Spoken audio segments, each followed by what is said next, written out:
Bom dia a todos e todas. É com muita alegria, em primeiro lugar, que a gente chega a essa 8ª conferência do ciclo Vingança, Retribuição e Reconciliação, da Antiguidade aos Dias Atuais, parte do programa Cesar Lattes, do Cientista Residente. A residência é do professor David Konstan, que é um programa promovido pelo Instituto de Estudos Avançados da Unicamp, o IDEA. O programa começou no dia 15 de março deste ano, ou seja, há cerca de 8 semanas atrás, um pouco mais, o professor chegou uma semana antes. E é com muito prazer, ao mesmo tempo é com muita tristeza, porque a gente vai sentir muitas saudades do professor e dessas palestras e da convivência. As palestras estão gravadas, quem não conseguiu acompanhar pode vê-las no YouTube. Ainda vão ser editadas, mas já estão ali em estado bruto para quem quiser acompanhar. Os textos, o professor, como sempre, de uma grande generosidade, também nesse sentido, em todos os detalhes, divulgou antes e estão também à disposição. Nós esperamos que, em breve, possamos contar com um livro em português ou bilíngue, a parte que vai ser em que o professor vai burilar essas ideias e apresentar também em forma de uma monografia. Esperamos podermos conseguir isso quanto antes. Hoje nós contamos com a presença dos moderadores, o professor José Torrano, que nos deu a honra de vir aqui até da USP, com a sua esposa Valquíria, também professora, para moderar, para comentar a palestra do professor Konstan. Temos também o professor Márcio Seligman. O professor Konstan é da área de grego, professor titular de grego da USP. O professor Márcio Seligman é da casa, do Departamento de Teoria Literária, especializado em literatura de testemunho. Então, são interlocutores ideais para falar sobre a conferência de hoje, que é sobre reconciliação e perdão político. Eu já agradeço de antemão a presença de todos, que estão aqui, esqueci de agradecer, de todos os professores, alunos da Unicamp e de outras universidades. Eu prefiro agradecer nominalmente mais ao final e passar, já que a gente está um pouquinho já avançado da hora, passar a palavra ao professor David Konstan. Obrigada, David. Muito obrigado, Isabella. I'm going to use 3 small words in Portuguese to express my sentiments at the moment. A saudade antecipada. It's a genuine feeling. I feel very much integrated into life here, and there are so many people sitting right in front of me whom I am going to miss a great deal. However, I am confident, after many years of experience, that paths that cross once cross again. There are people here in the audience whom I have known for many years, and many new friends whom I will continue to know. All of you, many of you probably know already that I am compulsive about answering mail quickly, and you will hear from me sooner than you wish if you choose to write. So, on to the last of our lectures. As I've said before, the lectures were all written here and for this purpose. So, if we try, as I hope it will be possible, to organize them into a book that will retain something of the lecture format, I would be delighted. Now, we have been examining revenge and retribution in a variety of contexts without attempting to distinguish very carefully between instances of personal reconciliation and collective reconciliation. Yes, we have discussed or mentioned the extraordinary work of the South African Truth and Reconciliation Commission, And we looked at an individual survivor's narrative, you remember Jean Améry, of his inability to forgive the German people for the Holocaust, that essay on why he could not overcome his resentment. But reconciliation on a social level has aspects that do not apply in the same way to interpersonal conflicts. To take one example, political wrongs invite commemoration. There are memorials, statues, holidays, and other ways in which injustices that have been suffered by whole groups of people, and this phrase on the there is a little bit incoherent, I noticed this morning, but they are kept alive and they are not allowed to sink into oblivion. This is obviously on an interpersonal level, you don't have opportunities for this. We can all think of current examples. In my own country, there has been a widespread effort to remove monuments and erase inscriptions that celebrate figures associated with the South in the Civil War that ended with the abolition of slavery. At Brown, where I taught before, I taught at NYU, a building named for the former United States President Woodrow Wilson has been rebaptized, new names now.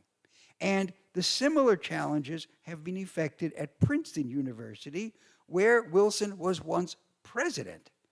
Wilson was famous when I was young for his role in advancing the self-determination of nations after World War I. That whole concept of the self-determination of nations was his formulation in the meetings that were involved in the formation of the League of Nations. It was at the time regarded as a highly progressive position and has motivated independence movements in many places, in the former Yugoslavia, Catalonian independence, Scottish independence, self-determination. But then the question is, what is a nation? Self-determination of nations, but what is a nation? That was left vague, but the slogan became extremely important. But Wilson was also an outspoken racist and a supporter of the notorious Ku Klux Klan, this racist organization, those terrorists who wore the tall hoods, who were responsible for lynchings and other detestable actions against black people. In the place of these monuments, there are memorials to those who have resisted racism, such as the statue of James Meredith on the campus of the University of Mississippi. He was the first black student admitted to the university in 1962, only 60 years ago. This is something very important to remember in American history, that official segregation was still in effect when I was born and when I was a young person. I have seen restaurants that said whites only on the produce. So now, of course, in my, given my age, this must have been 3 centuries ago. But in all seriousness, it's, so in February 2014, 2 students tied a noose, that is to say the kind of rope that you hang somebody on, around the neck of the statue. They were properly disciplined, but monuments are flashpoints. They are places of where revenge is focused. I should also add that at Brown University, they have moved a statue of Marcus Aurelius on a horse. It's a bronze, it's a replica of the bronze statue in Rome, because he lived in a slave society. There are times when one feels we are going to silly extremes. Now, memorials are not just forms of recognition.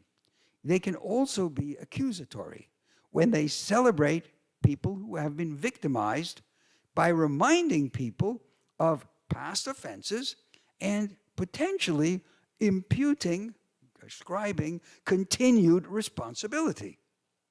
The much discussed and little understood program, called critical race theory in the United States has been criticized for instilling guilt in white youths by insisting that racism in the United States is systemic in the past and also now. Now, there can be no doubt that racial tensions abide in the United States. Are reminders of this sort a way of promoting justice, or do they inhibit efforts at reconciliation? And if they are in some respects obstacles to compromise, is this a good thing? Ought one to put demands for full recognition of responsibility ahead of social peace? Is this good for society itself? I think these are questions that need to be asked and that we need to think about.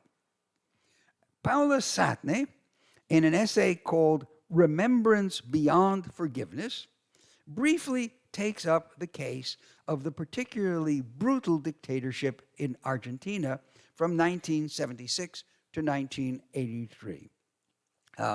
It differed from similar dictatorships elsewhere, and one thing that is important is to distinguish the social context of these movements. But the one in Argentina was brutal, and it was what is sometimes called a kleptocracy. They stole everything, and they really did. You are doubtless aware that tens of thousands of people were disappeared in that period. And in fact, the word disappeared in this sense came into use precisely in connection with those events.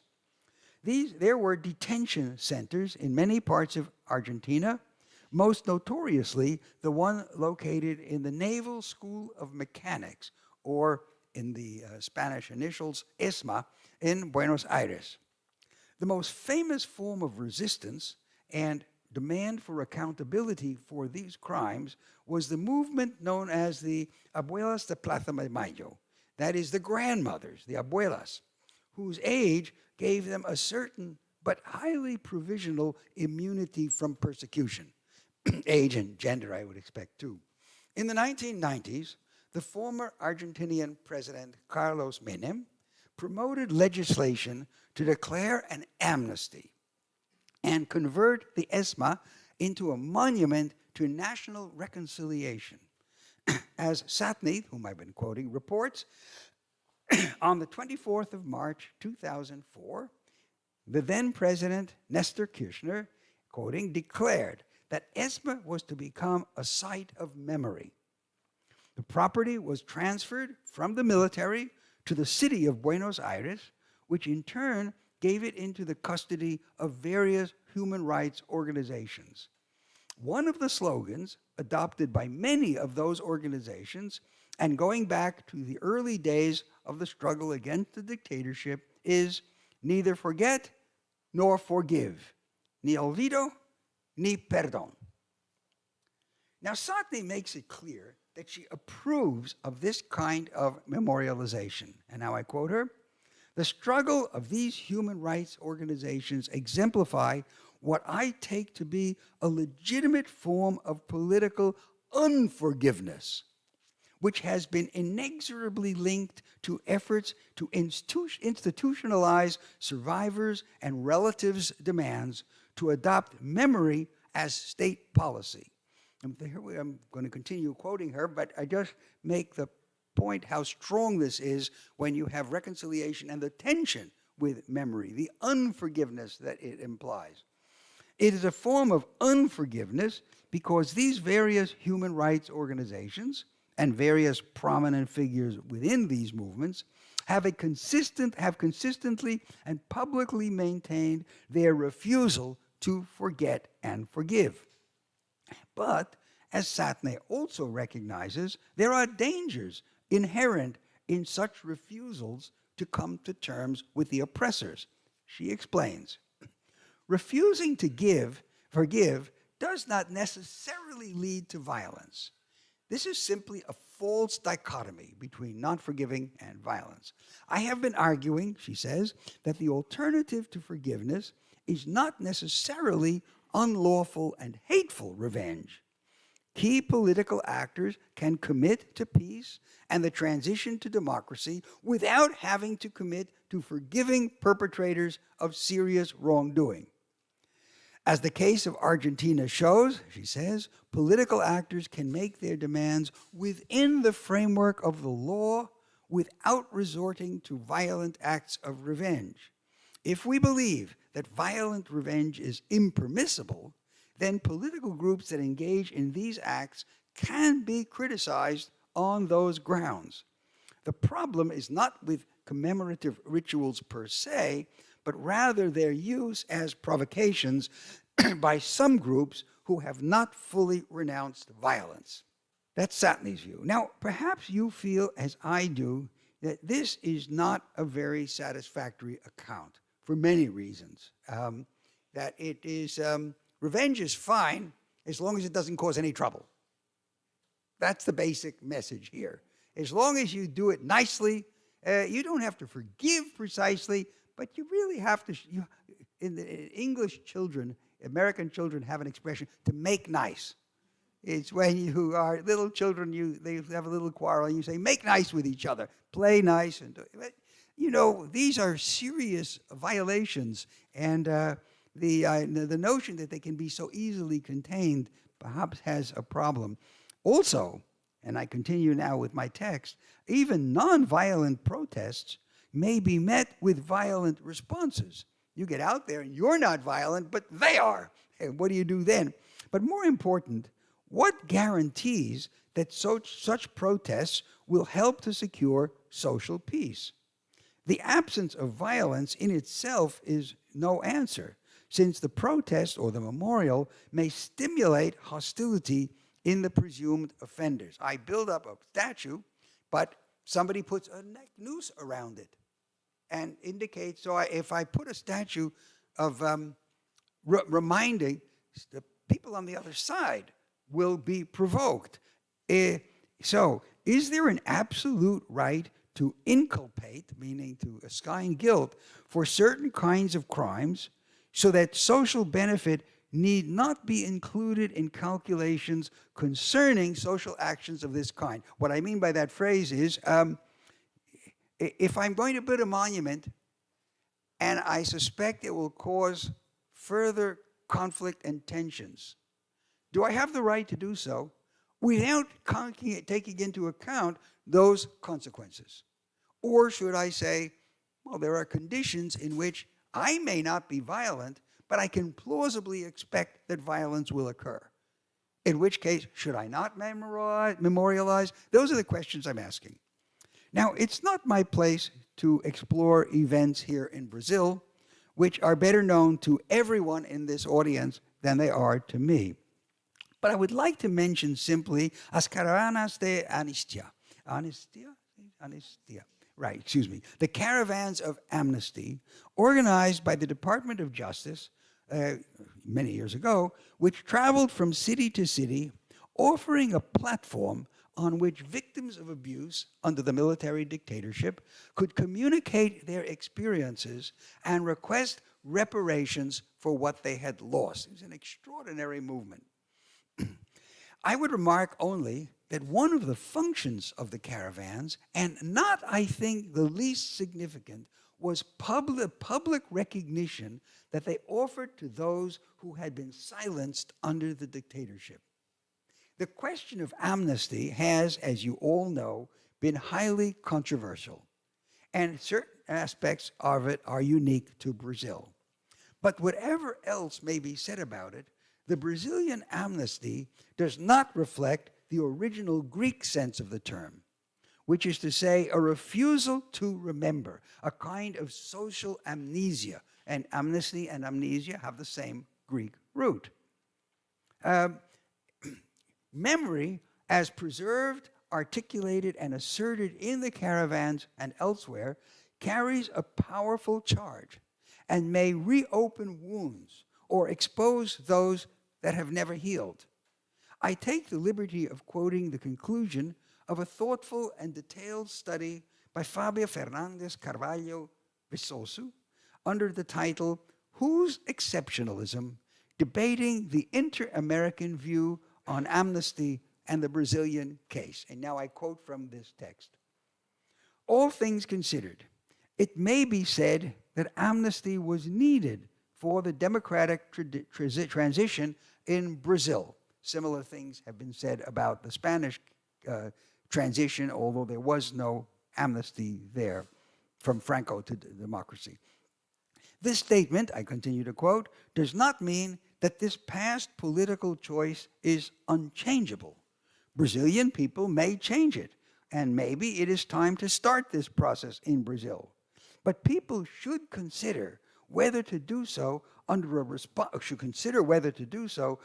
a responsible public debate concerning our violent past, while taking into account the consequences of shedding light on complex schemes of political power and violent repression. It is, in other words, always you need to think when you open up a question what it will lead to. It's a debate that can only occur if memory is preserved and, if I may put it this way, enacted and performed. Does holding political oppressors to account count as revenge? In other words, we have political oppressors. We have sometimes a fairly broad social consensus on who they are or were. When we do hold them to account, is that revenge? Or is it something else? That's a question.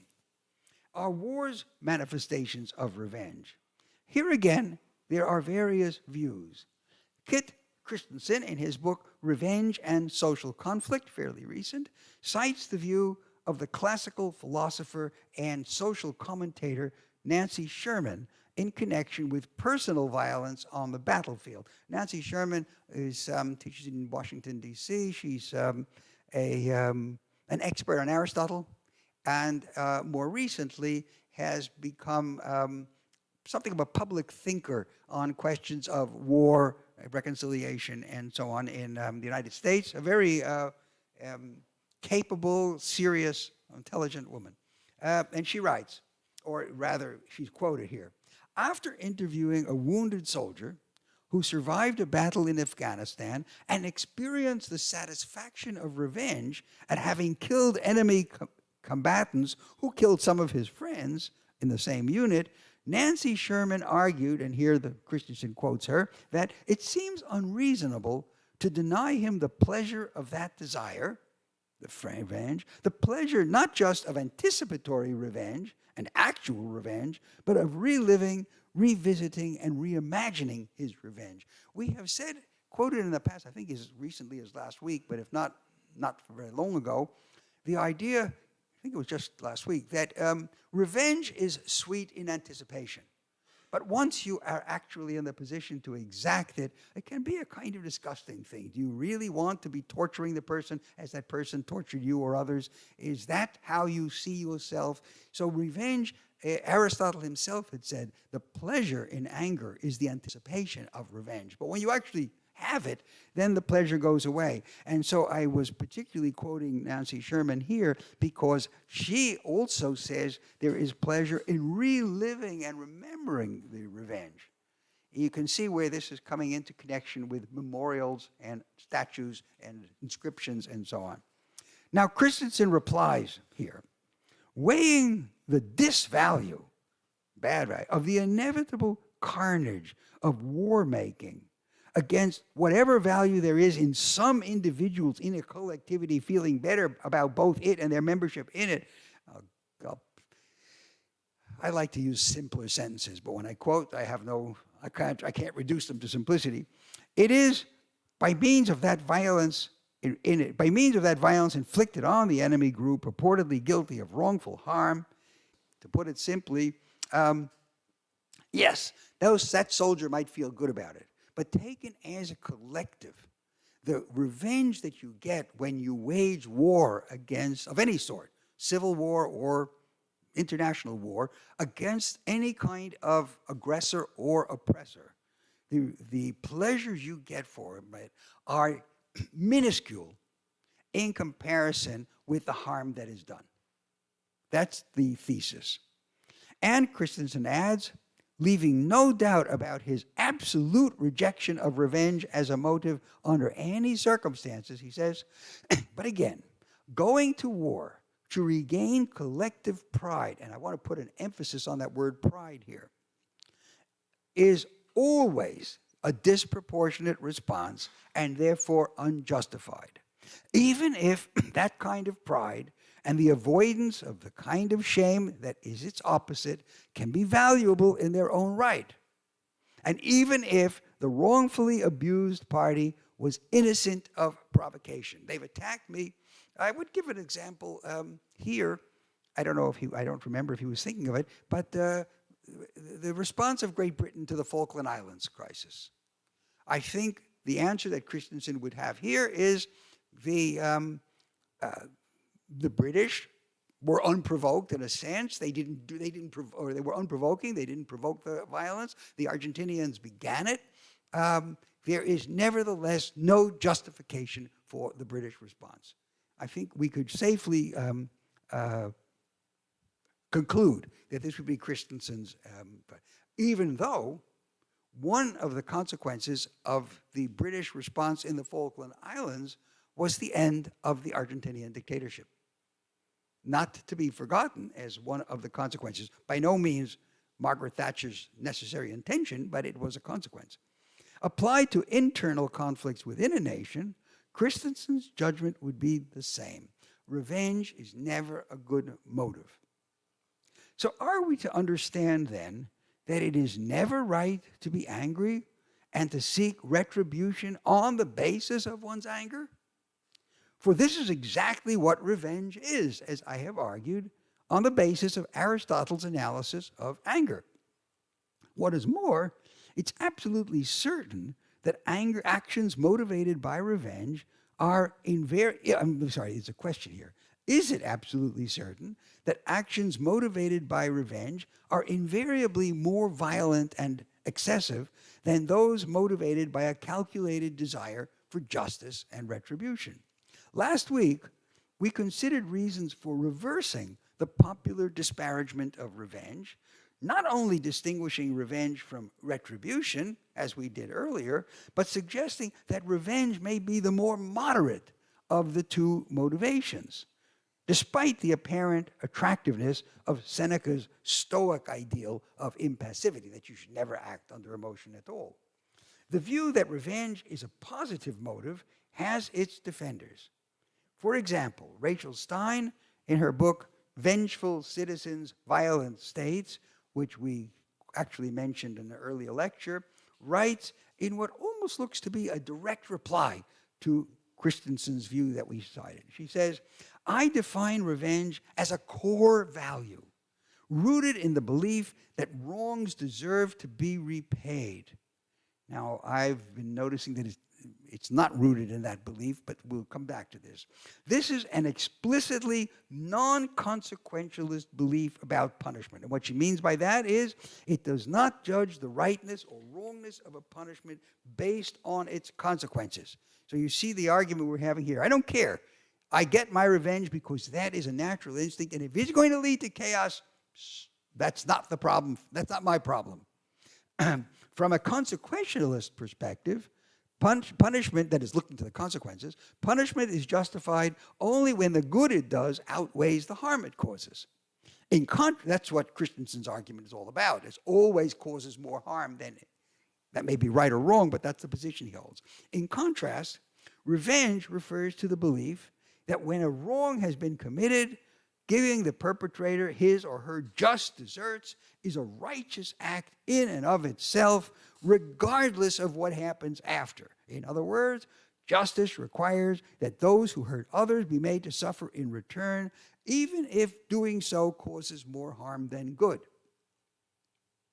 Stein further says that revenge transcends the realm of the personal.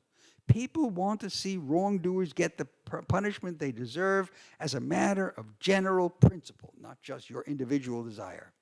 What's more, she observes that revenge can have a powerful influence on support for the use of military force abroad, and she adds, can be manipulated by leaders to stir up public opinion in favor of war. Now, this is problematic because revenge is not just your revenge, but it can be handled and manipulated. Now, while it would appear that the views of Stein and Christensen are diametrically opposed, one says the consequences are exactly what matter, and they never justify revenge. The other says the consequences don't matter at all, and therefore revenge is a natural core principle, and it always is deserved.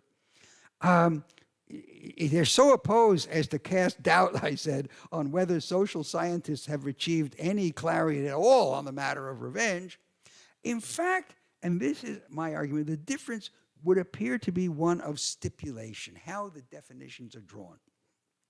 By defining revenge as a desire for justice, irrespective of the consequences, Stein has merged revenge with retribution.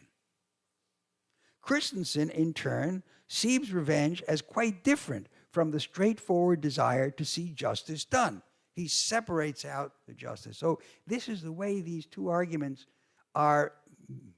If they don't seem to share common ground, it's because their definitions and stipulations are different. It's just here, I'm claiming, that Aristotle becomes relevant in reminding us of the role of emotions in revenge, and more precisely of anger, even if we leave space for the pain associated with grief at the loss of dear ones. And here, I'm thinking of Achilles in Homer's Iliad, where sometimes grief can lead to violent actions. What's more, anger on Aristotle's analysis, if we recall, is aroused by an offense against one's station, that is, one's honor. You remember, it is always anger is a response, desire for revenge in response to a belittlement. That's the core definition, and nothing else. A belittlement. I have been degraded. I have been diminished. I have been put down. That is, I said in modern terms, one's dignity as a human being. We'd like to use honor less, so let's use dignity. Unlike retribution, which seeks justice or compensation for harm that in most cases can't be undone. How do you undo the harm of the people who are disappeared? Revenge can reverse the damage done by restoring social status where it has been diminished by the disdain or violence of others. You can see why I was so impressed by all that I read about the caravans of amnesty, because these were social public events. Take the case of the Argentinian mothers and grandmothers who protested in the Plaza de Mayo.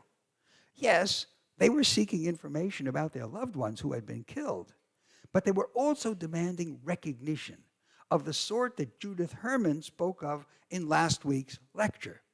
So too, as I have suggested, a large part of the amnesty caravans here in Brazil served this function even as reparations were requested and debated.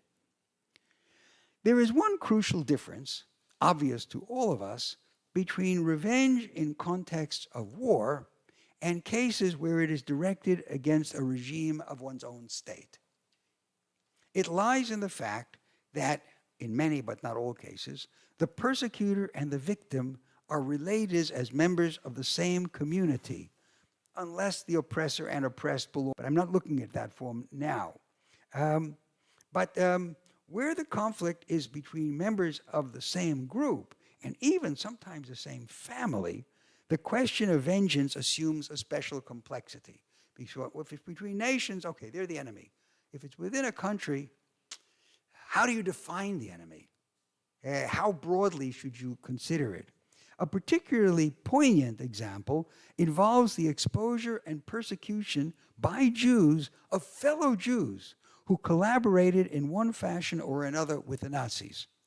As Laura Jakush and Gabrielle Finder write in the introduction to the book they co-edited on Jewish honor courts, this is a small part of history that I got introduced to when I was, some of the motivation for these particular sets of lectures was a conference I attended a year ago in Germany, in the town of Essen, on revenge. And one of the speakers was talking about these Jewish honor courts, and we began a communication.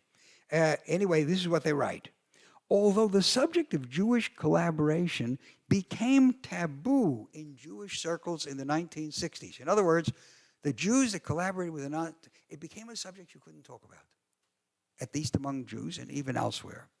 It mesmerized both Jewish leaders and ordinary Jews during the Holocaust and for the first quarter of a century after the catastrophe. Already during the Holocaust, Jews pondered the causes of collaboration and wrought vengeance, explicit vengeance, on suspected collaborators from within their midst. After the war, re-emerging Jewish communities across Europe abandoned the strategy of revenge and pursued one of justice and retribution, creating ad hoc internal Jewish courts to investigate and, if accusations proved credible, put on trial suspected Jewish collaborators in Jewish communal tribunals. You can see why I've picked this example of a group with a lot of solidarity in it, having to prosecute their own members. The reasons why the issue of collaboration was so fraught are not far to seek. As Jokusch and Finder explain, and I'm quoting them, the underlying reason for this gap is emotional.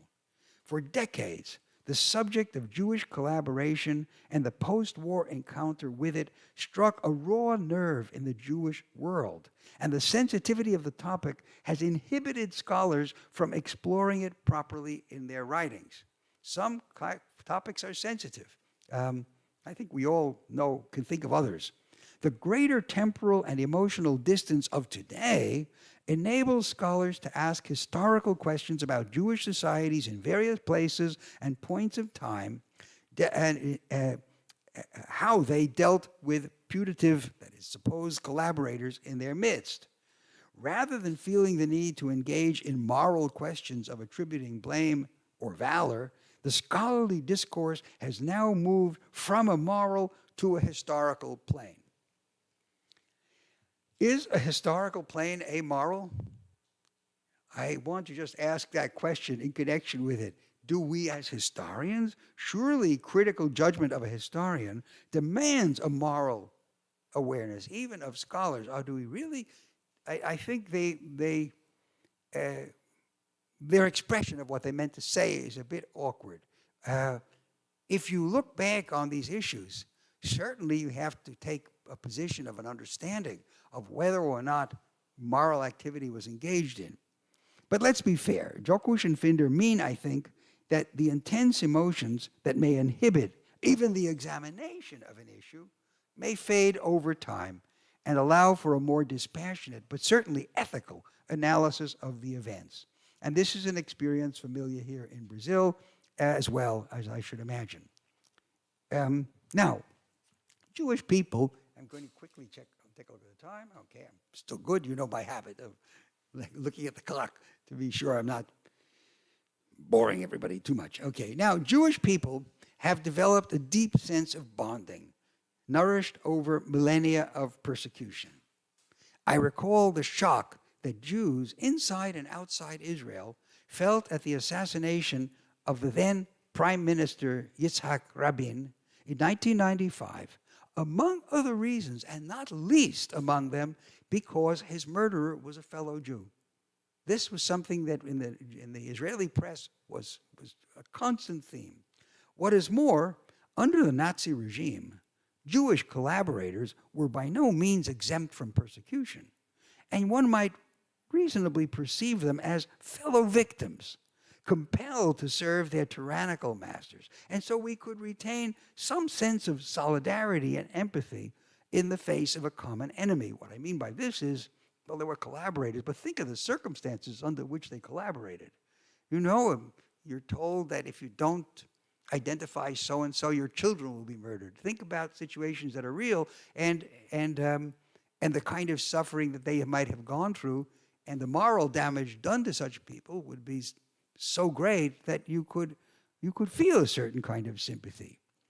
In this respect, sentiments differed from cases in which supporters of an oppressive regime were ethnically homogeneous with the oppressed, as was the case in classical Athens and some cases in modern America, if we leave aside the fate of indigenous people. So, for example, when in Athens, the 51 individuals, you remember we talked about the origin of amnesty in an earlier lecture, who regarded as leaders of the oligarchic coup, were excluded from the general amnesty. There was an amnesty, but not for the 51 major leaders. It was a way of exculpating the vast number of citizens who did the bidding of the ruling party, implicitly allowing that there may have been an element of compulsion or else confusion on their part. So when you single out those, you allow what the the Jewish vengeance and honor courts are struggling with. To what extent was this person under compulsion when they seem to betray the collective? Can one feel empathy with those who collaborated in a dictatorial regime today?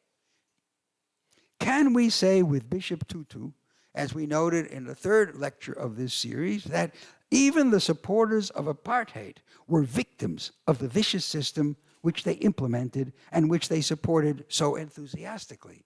Tutu added, in the process of dehumanizing another, in inflicting untold harm and suffering, inexorably the perpetrator was being dehumanized as well. So what does this lead to? How general should our sympathies be when it comes to retribution, revenge, and possibilities of reconciliation? But if those who seek vengeance against their oppressors perceive them as monsters, are they thereby compromising their own humanity? You see what I mean? If I'm going to call the others inhuman, am I not doing what they do to us, treating us as inhuman? Is this the price of vengeance, even when it appears to be wholly justified?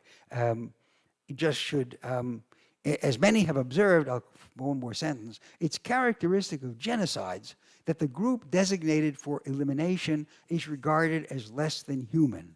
Descriptions such as vermin, insects, and worse are attached to them in the propaganda, so that their extermination may be regarded as ridding the society of a pestilence. In Chile, as well as in Argentina, in the dictatorship, that kind of language was used of socialists and communists.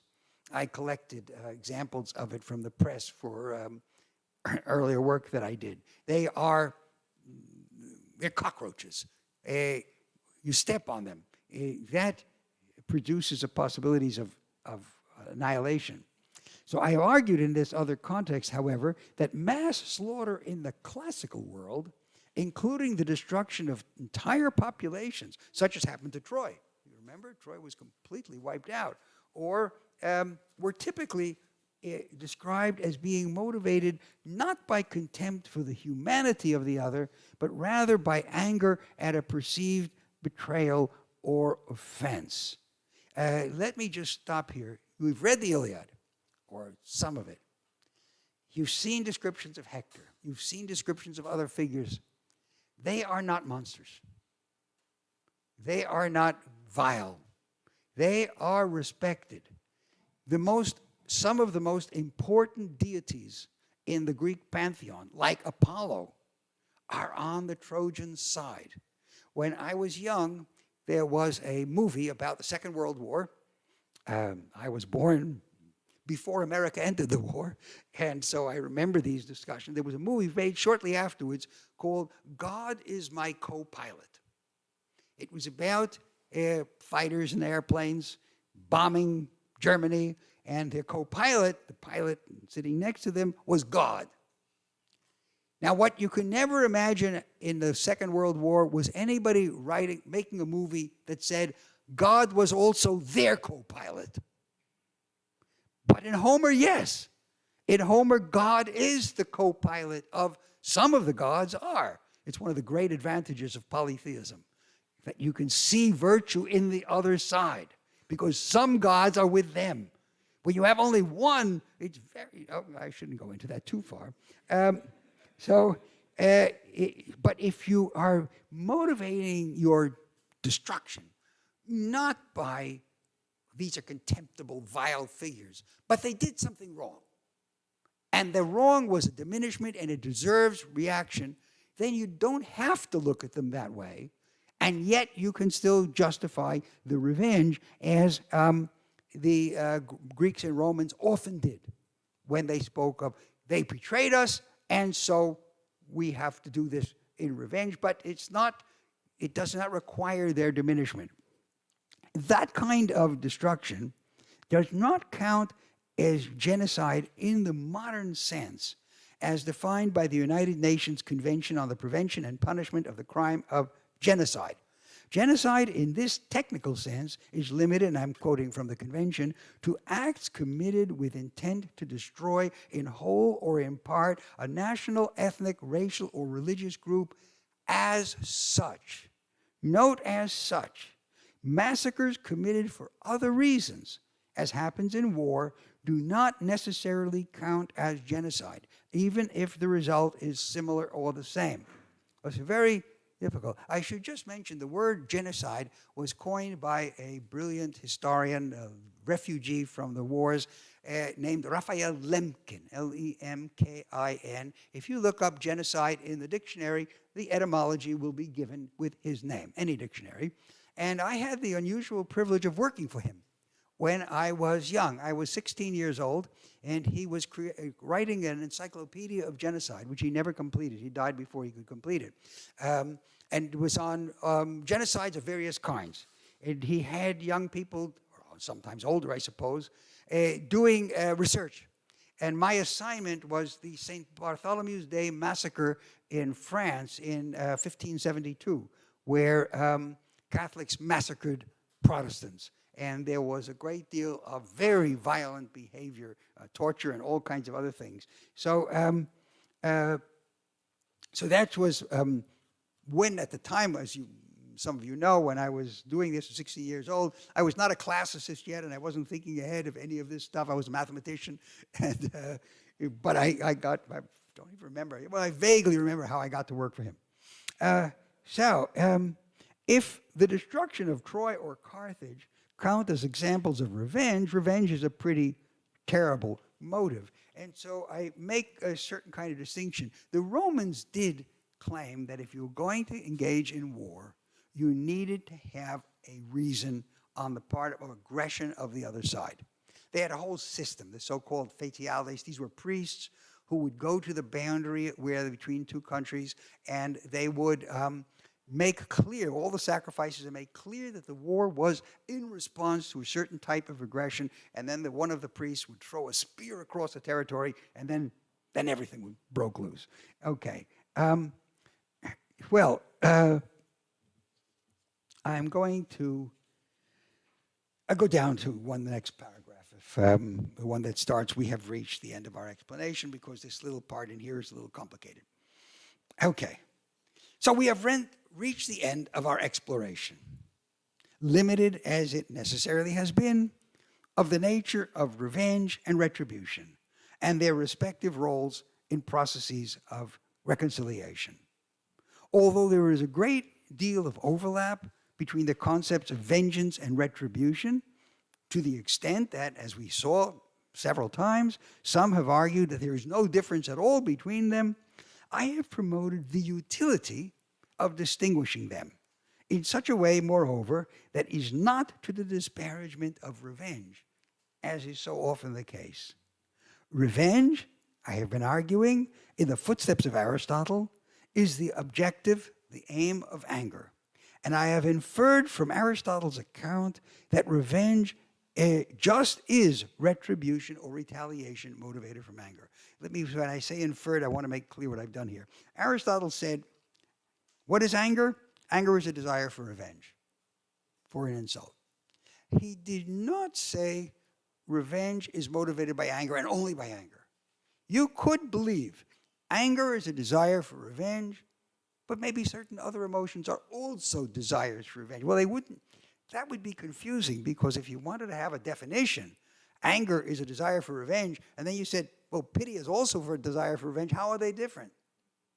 So you might say for different motivations, you could conceivably do it. I think in Aristotle, anger and revenge are very closely connected, to the extent that anger aims at revenge, and what is revenge? It's what anger aims at. I would make the case there. So anger, and maybe some related emotions, are integral to vengeance. They're inseparable from it. This is in part what lends vengeance a bad reputation, since it is commonly assumed that anger will lead to excess and go beyond any rational or justified vindication.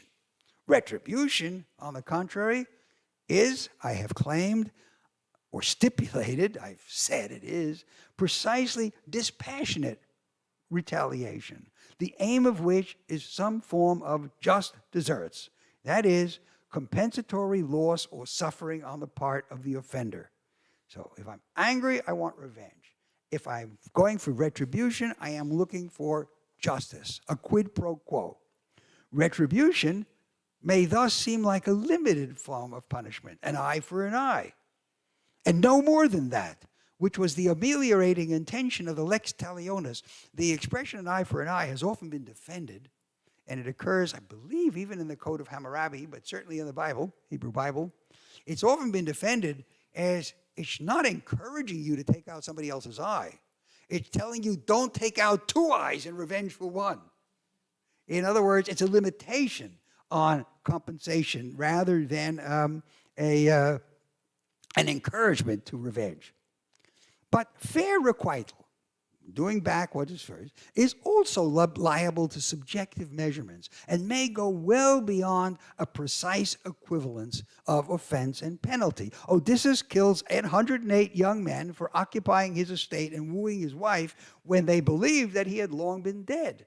In other words, even legal structures are subject to exaggerated responses to wrongdoing.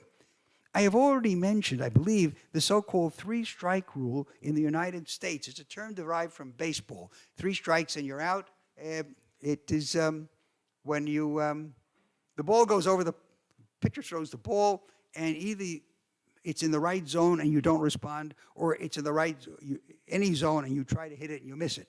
And if you do that 3 times, the batter is out. He goes and the next batter comes. 3 outs and then the inning is over. What the United States did was, if you had 3 offenses, an extremely severe penalty followed. Many states enacted it, and I mean really severe. So some kid is accused of selling marijuana on a street corner. If he's caught 3 times, he's in jail for life. There's a case where we're not thinking of anger, we're not thinking of revenge, we're thinking of social compensation, written by people presumably in their sane minds, in a calm atmosphere, and enacting a law like that.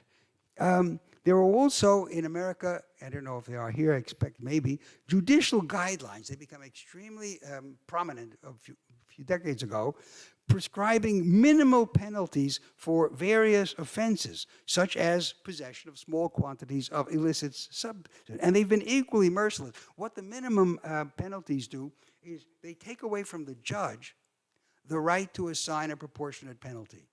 So you may have a liberal judge, this was the anxiety. You have a liberal judge somewhere, and the guy, well, he sold a little marijuana on the street corner, it's not so bad, go home, young man. No. Now you have to. The guidelines are more than just guidelines. They are rules. You cannot go less of a punishment than that. What is more, it's in the nature of harmful actions of the kind that invite retribution that their consequences can't be undone. For this reason, demands for justice rarely as such seek reconciliation. So let me give you a very clear summary, because we're right near the end now, of the argument I'm proposing. We say, angry, I want revenge, I'm angry, that's got to be bad. Oh no, I want justice and it's fair. But look what justice often asks. Justice is precisely the thing that often asks for an excessive response. Why? Well, because we want to have various motives to protect society. All kinds of reasons are given. And one of the reasons is that very often, when you seek retribution on the basis of justice, compensation, if somebody's been killed, what's a fair compensation? How much is it worth? What do you do to the other person? Is it necessary to kill? Is it necessary to maim and torture before killing? We all have fantasies of that. Justice is frequently in a position to enact them.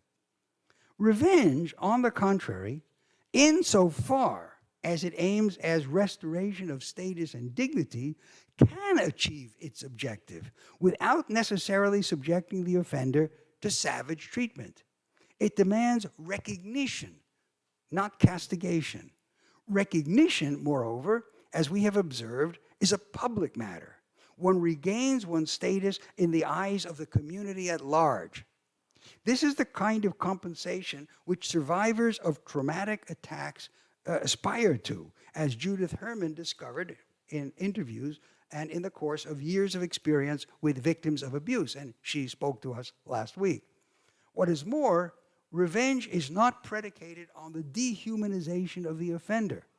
On the contrary, recognition is precisely a human capacity. You can't obtain it from a corpse or from a living approximation to a corpse, such as torture may produce. In other words, if I want to be recognized for my dignity by somebody who has tortured me or harmed me, but for returning to my human self in relation to this other person, it won't do to torture the person and get it out of them that way, because that's not authentic. I really need to have recognition, and to have recognition, it has to be from another human agent, not just from a corpse. It is true that disparagement, insults, involves social shame, which recognition is a means of negating. Retribution, on the contrary, looks to guilt. We talked about this last time. But the privileging of guilt over shame is, as we have seen, an ideologically loaded evaluation. And the idea that there is something like a shame culture, which is superseded by a more civilized guilt culture, is not tenable. Nor again can we trust the assumption that in technologically simpler societies, or those with less effective legal and punitive institutions, people enjoyed an uninhibited delight in revenge, which is denied to those who live in societies like our own, where people are brought up to repress such instinctive pleasures. Freud's model of the discontents of civilization is highly suspect, as we have had occasion to observe. You remember when we looked at the long, detailed examination of Papua New Guinea tribal satisfaction, the joy they took in paralyzing, you remember, somebody and watching him in a wheelchair, and it turned out it was total fabrication.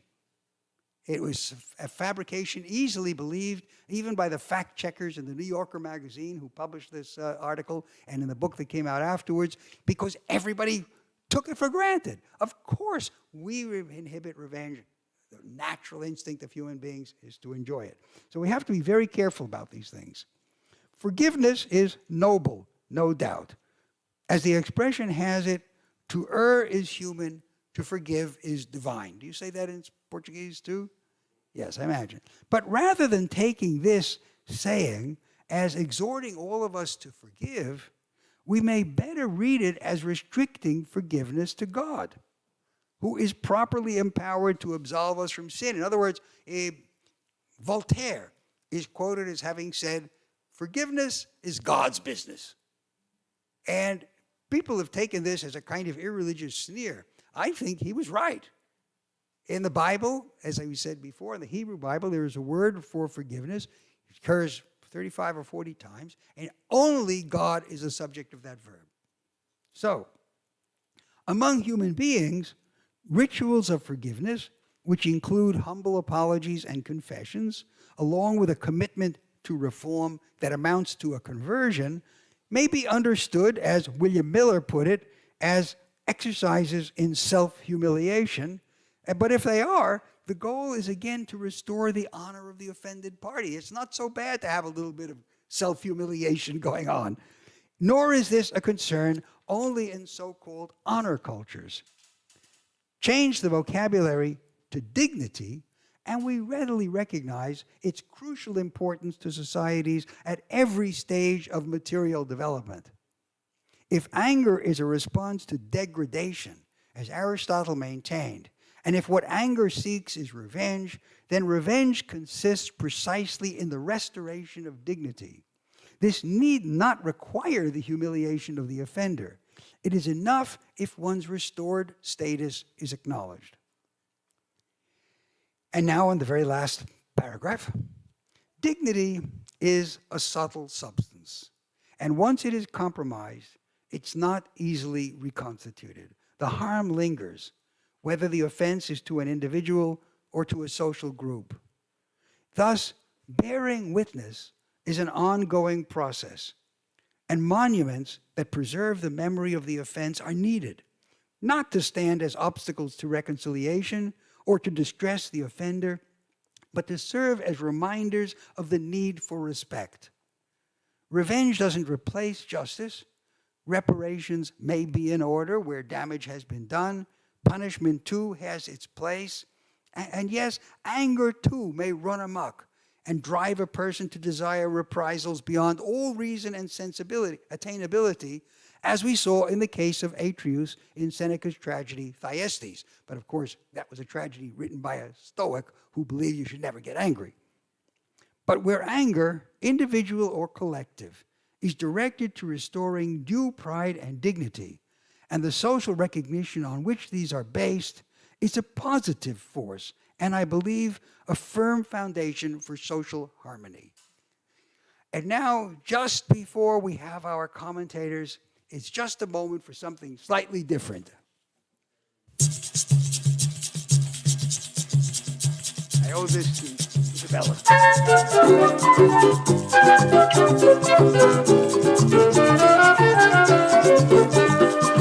Não quero vingança, eu não. O que você me fez, juro que já perdoei. Não é fácil a gente se livrar de uma ingratidão, mas desta, graças a Deus me livrei. Não quero vingança, eu não. O que você me fez, juro que já perdoei. Não é fácil a gente se livrar de uma ingratidão, mas desta. Thank you all.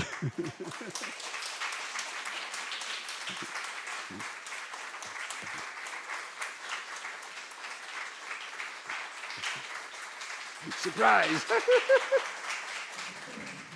Thank you very, very much, David, for this very wonderful final conference. I must tell you, I didn't tell you because it was very quickly. I received this music from Paulinho da Viola, from Vanessa Fernandes, and then I sent it to you immediately and didn't tell you. So thank you very much, Vanessa. Muito obrigada. Isso é um indício. Durante todas essas conferências, durante todas as semanas, algumas pessoas, inclusive, escreveram da Unifesp, Thalita, Janine, Juliane, que estava acompanhando religiosamente, ela usou essa palavra, as conferências e passando aos alunos também o material, né? Eu também, a professora Nery Barros acabou de escrever também, colocando várias perguntas. Eu recebia muitas perguntas, ia passando para o David, quer dizer, a gente teve uma participação realmente muito intensa. Mas eu vou falar sobre isso melhor um pouquinho depois, que agora é a hora de dar a vez aos nossos honrosos, prestigiados moderadores. Eu vou chamar à mesa, então, por favor, o professor José Torrano, meu professor de literatura grega na USP, e amigo de longa data do professor David também, e o professor da casa Márcio Seligman, da teoria literária, também amigo nosso. Vamos começar. Então, muito obrigada novamente, professores, por participarem dessa conferência de fechamento, né, desse programa. E eu passo, então, sem mais, ao professor José Torrano. Muito prazer em revê-lo aqui. Thank you. In the perspective of your course, I have two questions for you about us and the ancient Greeks. I will set the first one, and then, after your answer, the second one, because I don't know whether the second question is the clueless or the answer to it is the one that can be still crueler. First question. Is the present revenge themes in so many tragedies a praise of the democratic institutional system of justice in contrast to the tribal way of justice?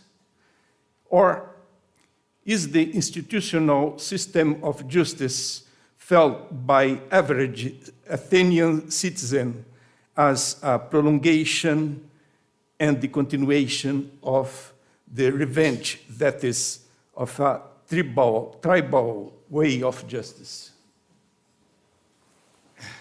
This is an excellent question to which I can only begin to provide even a framework for thinking about how an answer would go.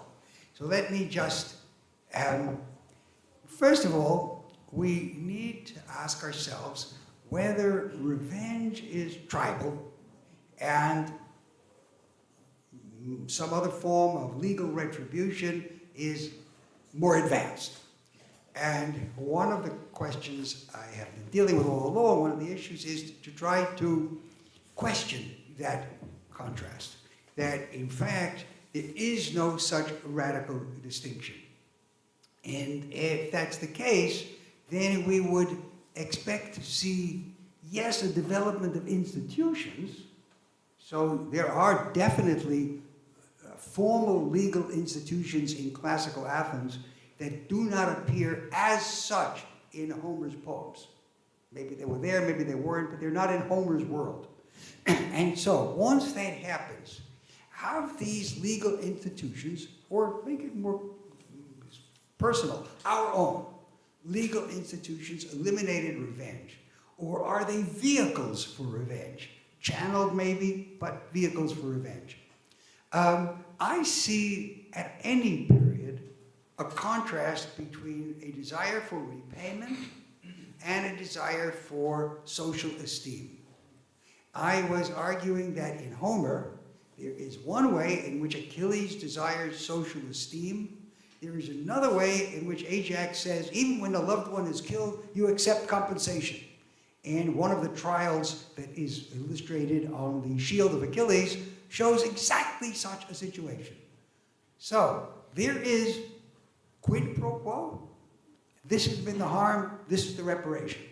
And there is an angry desire for recognition, and they are as distinct already in the Homer as they will continue to be in the legal system of Athens, with this one proviso that to some extent differentiates it from today, which is that anger was often the emotion that people in a court attempted to rouse against their enemies or their opponents.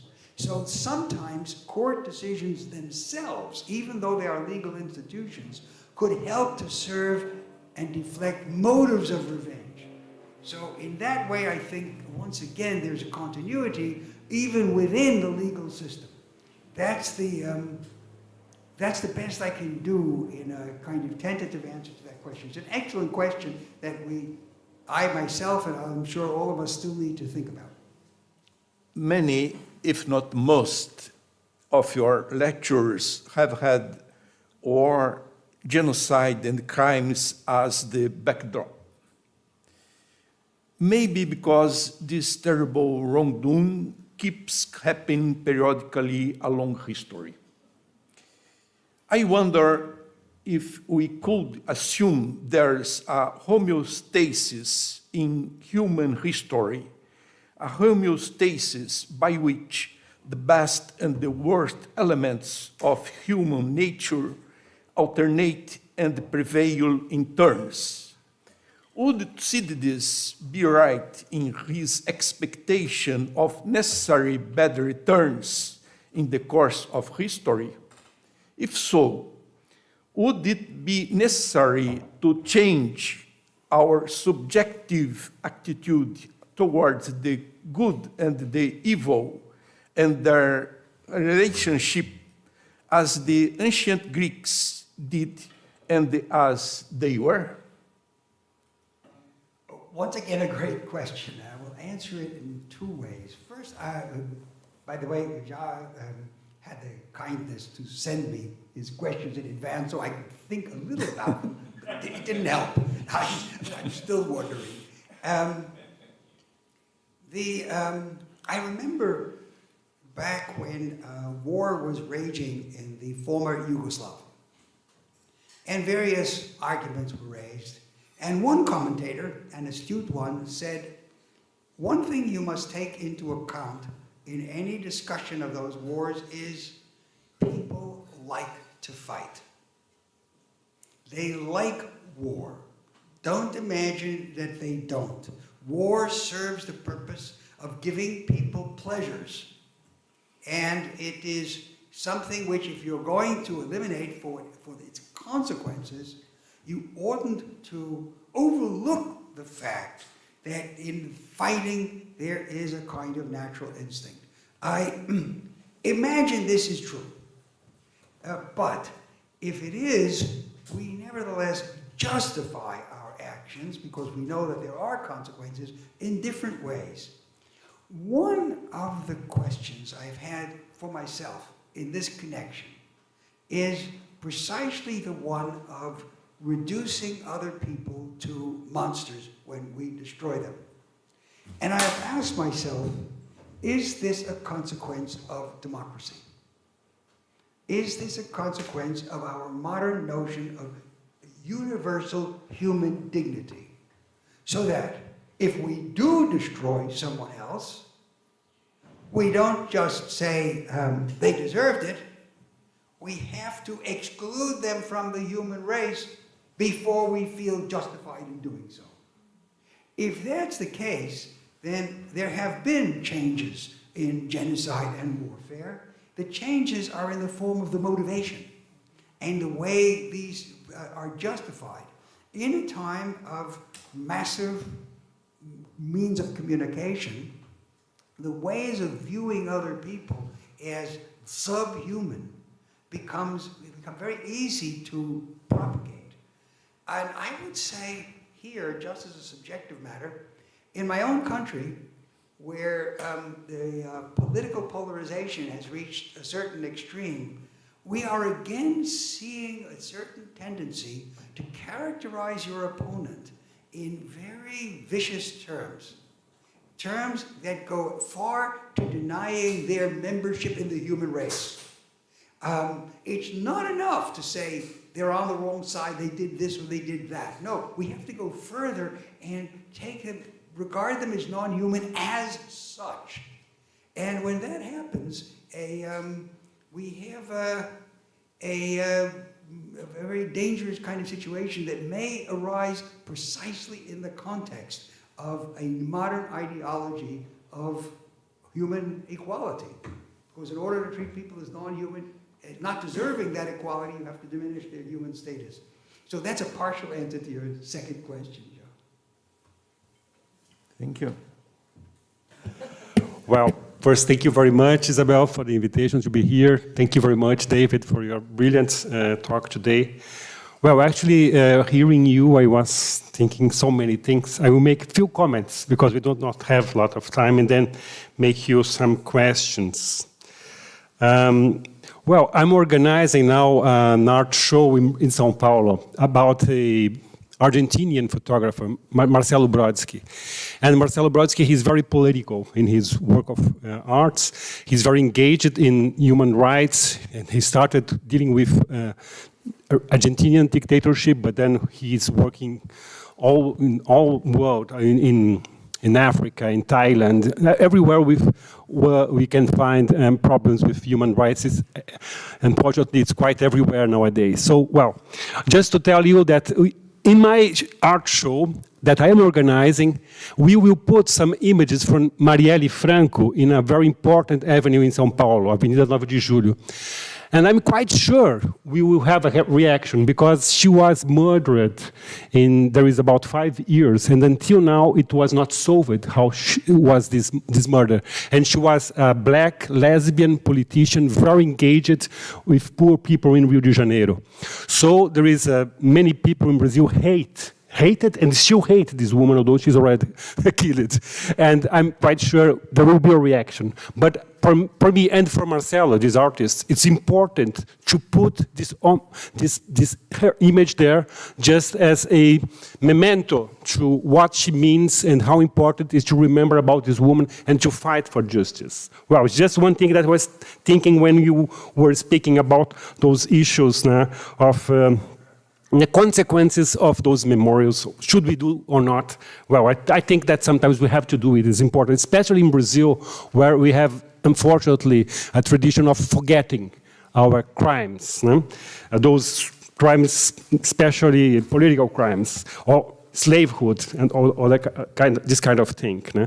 Well, you spoke about amnesty in Brazil and didn't go in this. That was not your point, but you know that we had a very peculiar amnesty here in Brazil, so that until nowadays we could not trial those generals, those dictators, and everything. So it's a very peculiar situation. We have many monuments, streets, and schools named after the name of those dictators. It's maybe only Brazil has this nowadays. It was like that in Spain, but they changed it. There is about 20 years. We are not more allowed anymore to make anything like promoting the name of Franco and his memory in Spain. It was possible when I was there as a visiting professor. I was like astonishing to see Franco in Salamanca. There was a monument, but now there is not anymore. So they changed it there. Well, you spoke about the Jewish collaboration. I was remembering the expression from Primo Levi, gray zone. Maybe you are acquainted with this, the gray zone. Yes, well, so Primo Levi spoke about the gray zone. He said, we cannot judge those Jews that were collaborative during the war just because we can't imagine what is to be the situation. And it's the same thing here in Latin America. The people who were tortured and denounced other friends, we cannot condemn those people because you don't know what's to be tortured. Sometimes they tortured your kids. Obviously, you will tell everything the torturer wants to know if they are torturing your kids, your son, your daughter. No? So there is this gray zone. We can't judge those people because we can't be in this situation. No? When we spoke about Bishop Tutu and the question of dehumanization of the torturer, of the people who does the harmed action, I remembered Cesar and Arendt when they spoke about the boomerang coming back to Europe, because Europe during the colonial period or during modernity has done so much evil to the world that then Nazism and fascism was like the boomerang coming back, because the Europeans, they were so dehumanized that they could create concentration camps and making the industry of death in Europe something that was already going on in Africa and Latin America for centuries. No? And it was so interesting. I was thinking so many things. And well, when that's a point that I can't agree, or maybe you didn't develop the point. You said when there is something similar to a genocide during the war, it cannot be considered as a genocide. But I remember the Armenian genocide. It was during the war, and until nowadays, the Turkish government says, no, it was the war. Well, it wasn't the war. You were killing a whole population. More than 1 million people killed. It's not part of the war. It's something that is a genocide. No? And, two comments. Speaking about animalization, now we have a big issue in Brazil because a Brazilian soccer player, black one, Vini, was called monkey when he was playing. And that's a big tradition in the coloniality to say this kind of word to Afro-descendants. No? And that's a way of dehumanizing them and also to open the possibility to kill those people because they are not humans, they are animals. So it's a very big and sensitive point in Brazil. It always was, but especially in those last days, we are talking about this.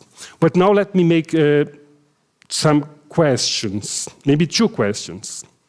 First, unfortunately, I couldn't follow your course because now I am as a dean of the graduate students here, so I'm working like crazy in the bureaucracy. But I would like to know, eventually you talked about this issue during those days, but if you spoke about the justice made by the Furies, like in Oresteia, from Aeschylus, there is this model of justice made by the Furies. It's opposed to the judgment.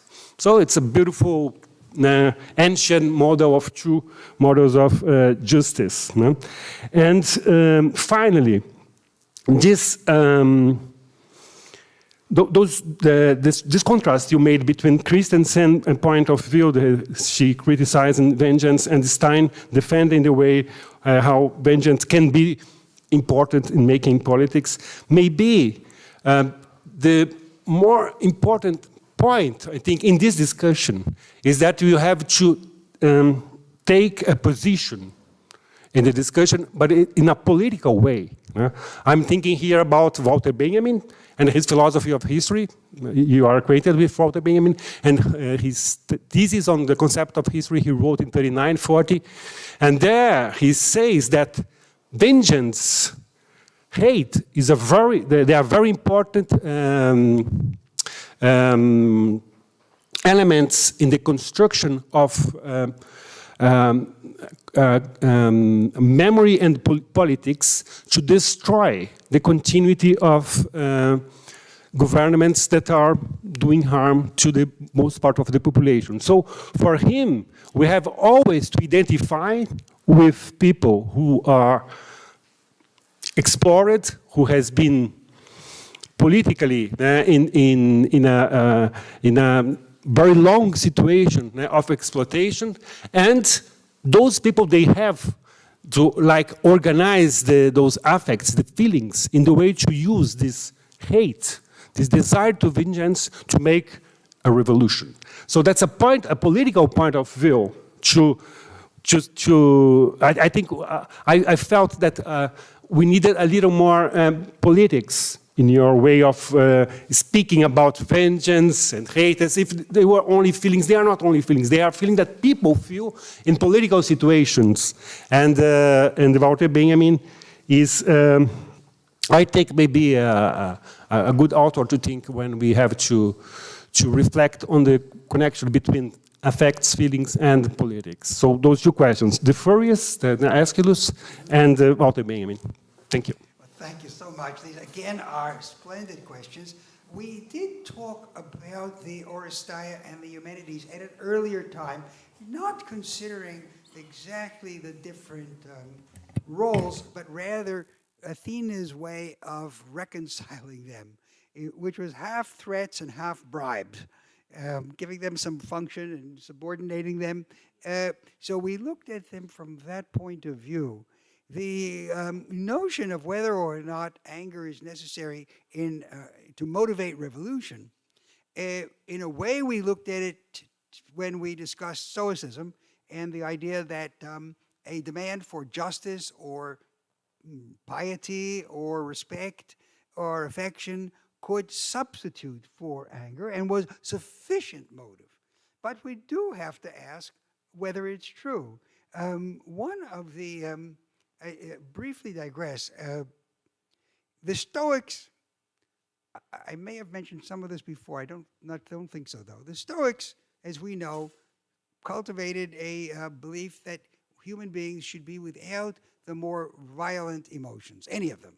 They called it apatheia, from which we get the word apathy, apatheia, which means not to have pathos, not to have, and anger was the worst of them. When Stoicism was pretty much the dominant philosophical attitude in the Roman Empire.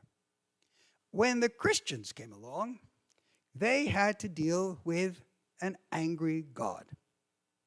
God is angry. It can't be denied. It's right there in the Bible. So are the Stoics wrong? And they had to provide various kinds of answers. One of them was, here I'm quoting a Christian writer, Latin writer, Lactantius, but he's not the only one. Basil of Caesarea says the same thing, that if you do not hate, you cannot love. Love and hate go together. We love because of virtues. We hate because of vices. If God does not hate vices and therefore is angry at them, then he cannot possibly love the just, and any distinction between justice and injustice dissolves. And so there must be two kinds of anger, just anger and unjust anger. That was one answer. There were Christians who were not entirely satisfied even with this. And they said, the anger of God is metaphorical. Not that he doesn't have any responses, but to ascribe to God ordinary human emotions is like ascribing to God a body like our own. Does God have intestines? Does God have kidneys? Does God have toenails? Well, of course not. We have imagine a anthropomorphic God because that's the closest we can, but we don't ever think that's how he really was. And the argument went more detailed. Jesus wept at the death of Lazarus. Were they real tears? Was he suffering? Can the divine be exposed to suffering? And some argued, yes, because Jesus is fully human in his incarnation. And others said, no, these look like tears, human tears, but the interior divinity does not feel the anguish. So these are some of the kinds of problems that come up in justifying heroic revolutionary anger.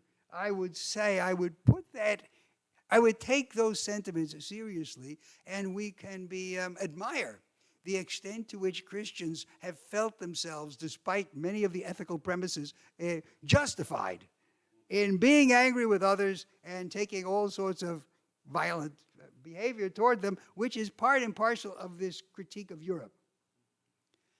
I want to come back, if you don't mind, to Franco. As you may not know, but others here do, my wife is from Salamanca. And yes, Franco streets and so on have been changed. The names that were introduced at the time have been changed, not everywhere, but many. But I would like to take a different case. There is a monument in the Valley of the Fallen Soldiers, the Valle de los Caídos. And in that monument were buried those fallen soldiers who died in the Civil War on the Franco side, because it was Franco who built it. It's carved into a hill. It's enormous. It's, of course, pharaonic, we say. It looks like practically an internal pyramid. And Franco himself was buried in there. A few years ago, the Socialist Party decided it was time to move his corpse out and have it reinterred, I don't know what was left of it by now, in a private chapel. And you had to find somewhere, some church which would accept it, a whole complicated movement. As some of you may know, in the by-elections in Spain just a few days ago, the Socialists and the Podemos party lost dramatically all over Spain, to the extent that the Prime Minister has called a new election for July. I think July 23rd, more precisely. Is it possible that some of the resentment against this party has come from actions that have seemed, at least to some people, to go beyond what it is appropriate to do when you are memorializing or not memorializing? Was it really absolutely necessary to drive a shock into those members of Spanish society that maybe still harbored a positive sentiment toward Franco by moving his corpse, creating it? Yes, symbolically it meant this and that, but how many people were thinking about it symbolically? The resistance to it was what brought it up again. And so in this context, I ask myself questions. I have to confess, it's not going to be a surprise. My wife is more conservative than I am, so some of these debates go on, if not precisely in bed, close to it. And they are no less gentle for that reason. And so I'm very much aware of these tensions, of the kind of ways in which an action on one side that is symbolic affects emotions and sets political processes going.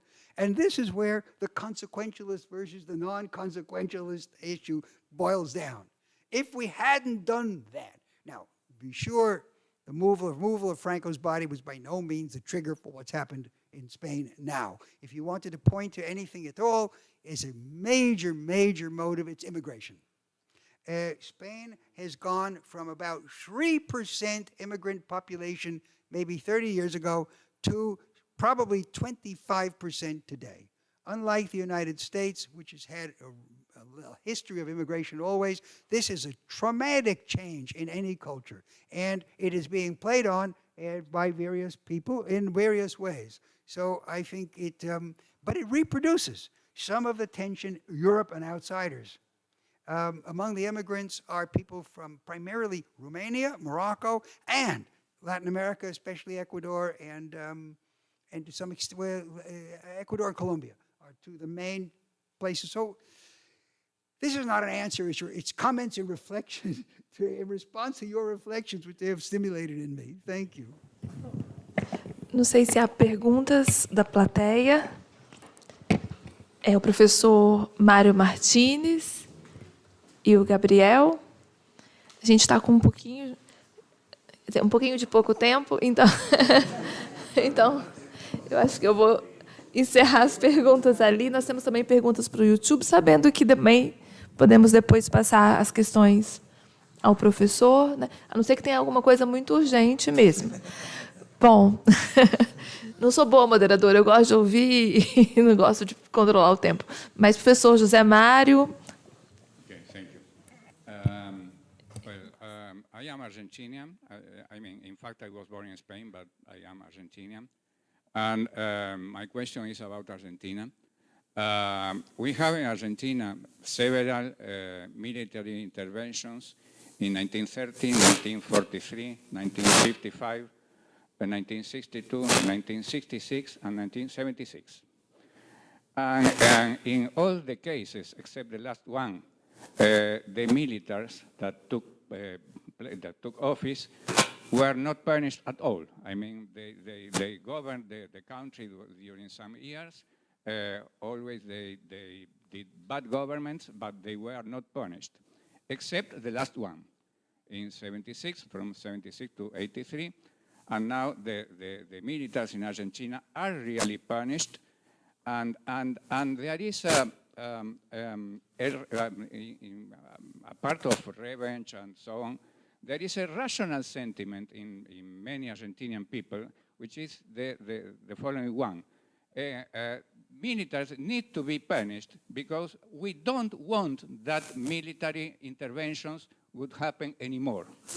I mean, this is very rational. I mean, independently of feelings that, well, it is the way that we don't want any, that the situation repeats again. Well, for now, actually, we have now 24, 17, 40 years of democracy, and it seems that it is working. But my question, it is more or less a question, more or less a joke, I don't, is what do you think? Our chances in Argentina of repeating a military intervention are smaller or bigger than in other countries, for instance, like, as in Brazil, where there was no punishment to militaries?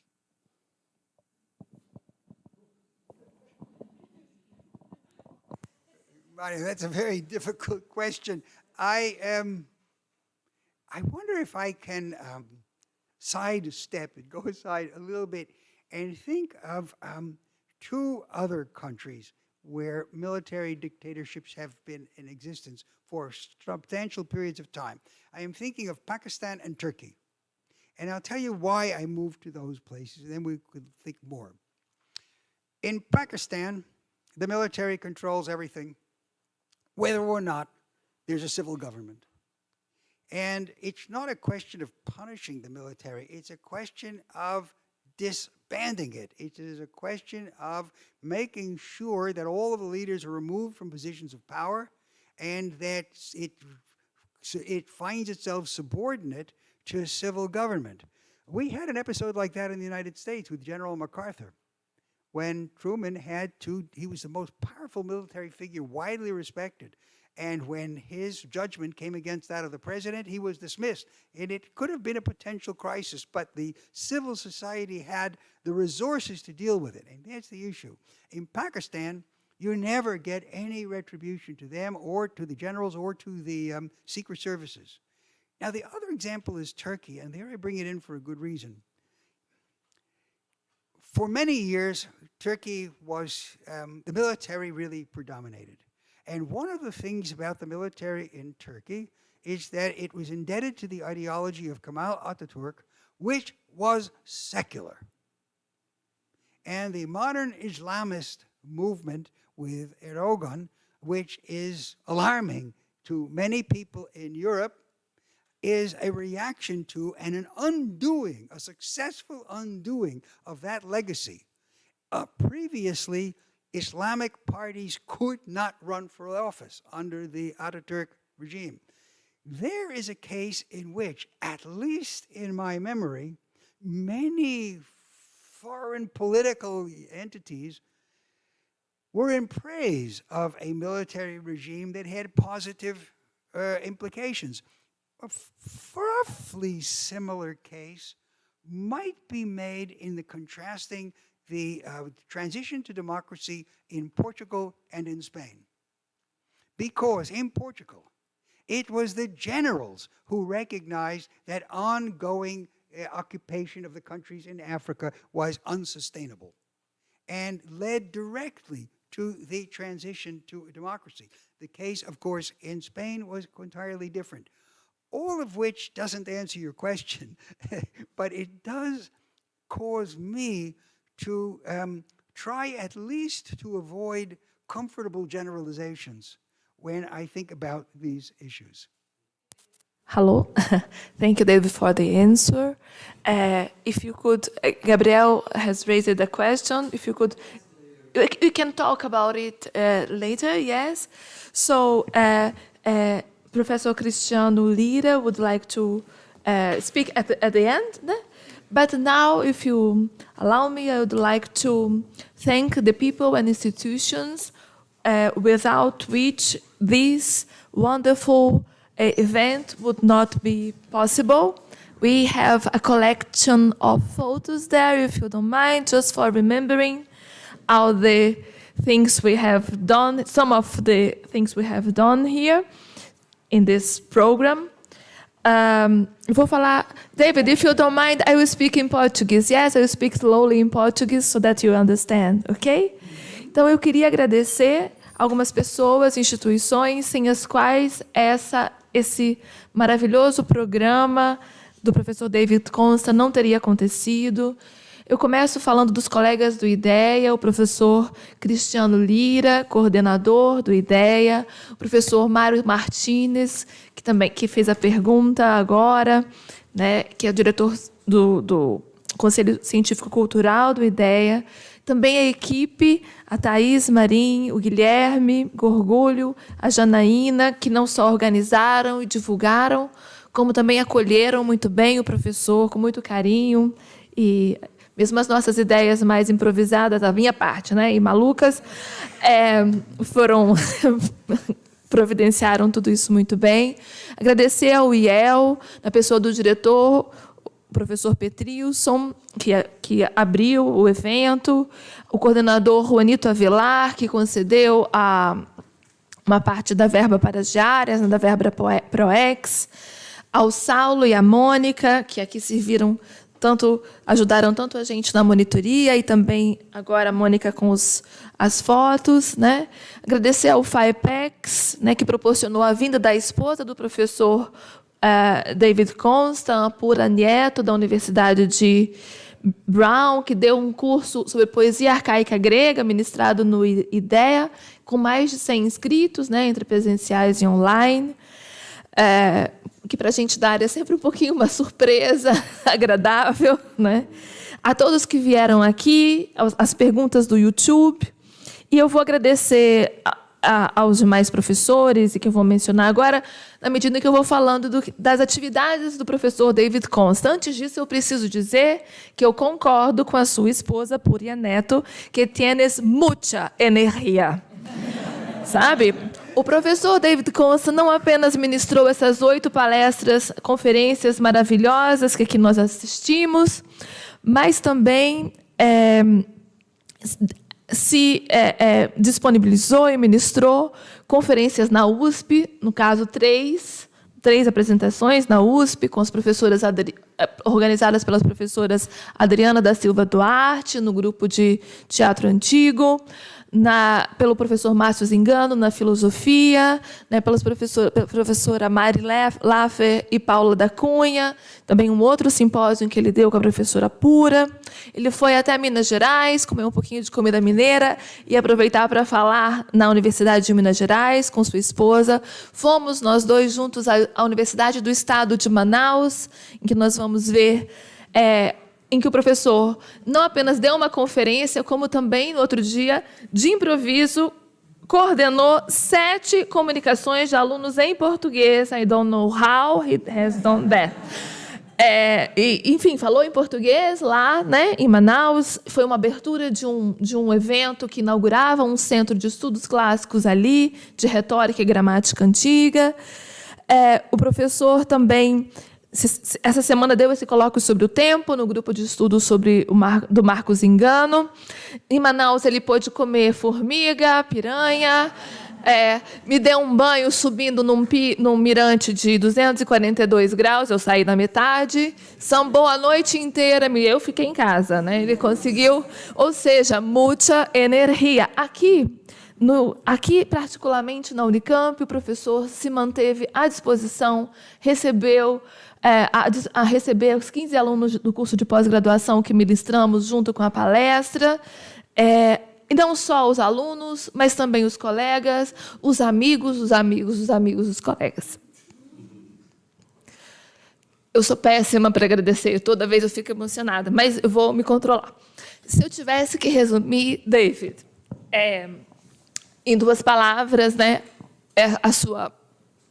todas essas atividades, tudo isso, né, eu diria que essas 2 palavras seriam generosidade e inspiração, né?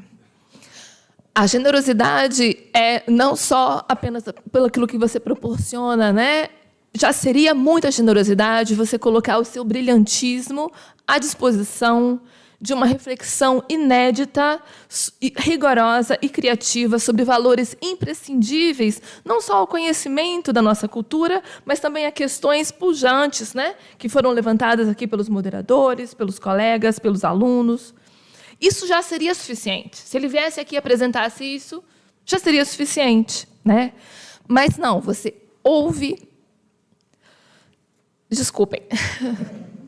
Você ouve os colegas, os alunos, como eu disse, os amigos dos amigos, os interessados, os vendedores, os garçons, enfim, todas as pessoas que estão ao redor, né? Proporcionando também momentos inesquecíveis a todos nós, com muito humor, regados à comida, à bebida. E o prazer que você demonstra também valoriza não só a cultura acadêmica brasileira, o que é muito importante. Há 23 anos eu acompanho isso, né? Ele valoriza, ele ouve, ele valoriza a intuição, traz material para a gente, na nossa área e em outras áreas afins, né?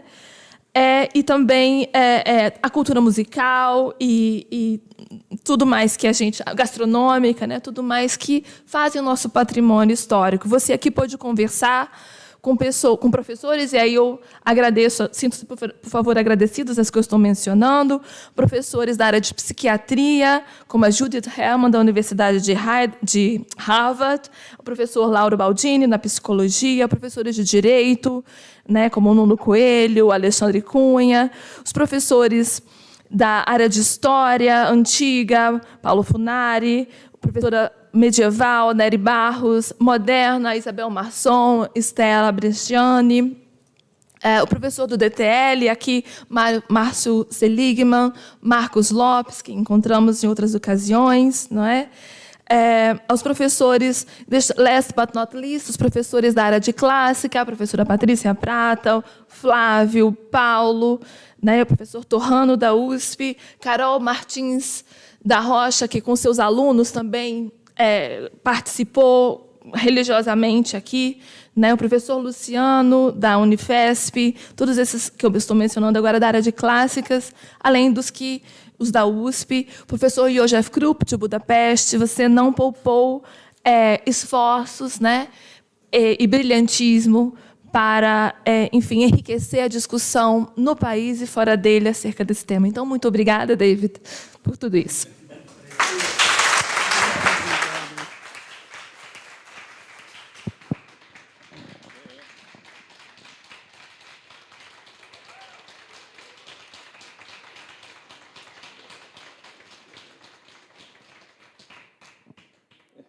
To everybody here, obrigado a todos. Professor David Konstan, dear David, and it was a great pleasure to follow your tour de force during this few months. We had the pleasure to be with you. This tour de force in fundamental feelings of the human beings as we are.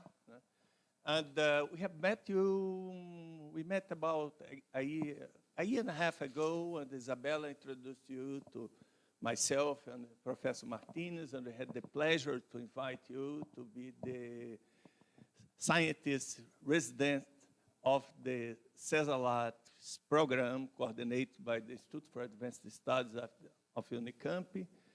And I already noticed at that time that you had the taste for study beautiful things. As a very young man, you start with mathematics, that's our common ground. But then you went on and studied the classics. And just Isabella have been keeping briefing us about what you have been doing, about your books, about and say that you love to have David nearby, and the books like The Emotions in Greece. And I said, what a beautiful object of study, what a taste. But you surprised us, and more than that, we got addicted to have you every week stimulating us to think about our emotions as a human beings, about our relations with our friends, other people, our enemies. What is that? Can we call someone? Can we call a human being an enemy, or are we all in the same boat, traveling to a place maybe we don't know where it is? And David, everything Isabella have been briefing us about you is true, but much more than that. You're a very special person. I feel that I don't want to have too much time far from me. And I know you have you back here many more times, and you'll be every time you come here, every time we interact, it will be a great pleasure. A great pleasure as an intellectual interaction, a great pleasure as an interaction as human beings. Thank you very much, Dave.